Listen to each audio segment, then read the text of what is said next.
I think the same way with COVID, and how like these things will be forgotten so quickly. And will there be any lessons learned? The only way we can do it is if we have some repercussions for this reprehensible behavior. That's when right. you reelect, That's right. When you reelect Governor Whitmer, when you don't hold, when you allow Governor Newsom to make excuses and pretend that he was keeping things open when they absolutely weren't. That's just a lie. Oh, absolutely.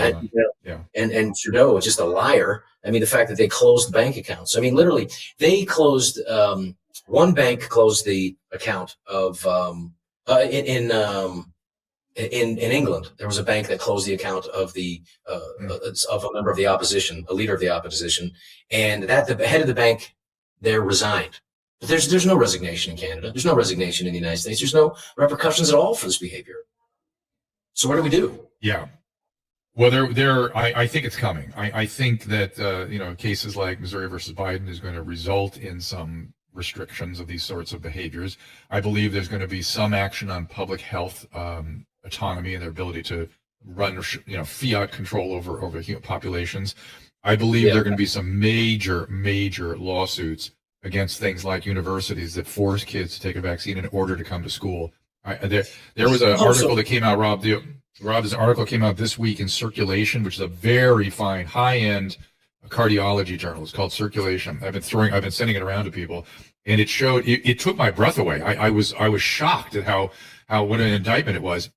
It showed that myocarditis was not that uncommon in young males, certainly more common than severe COVID in that group. Okay. So myocarditis more common than severe COVID. So you're putting people at risk and taking away little problems. Okay. Mm-hmm. All right. And then you've heard all this. It's just myocarditis. It's self-limited. Myocarditis throughout my career is a medical emergency. And now this article showed for the first time that about half of the kids, these were adolescent males who got myocarditis, are going to have lifelong cardiac dysfunction, which means a significant percentage are going to end up in heart failure, hopefully at an advanced age, but if not, on the transplant list. That is beyond criminal. That is stuff that was... Well, that's where it's going to come. That's where it's going to come in from, stuff like that.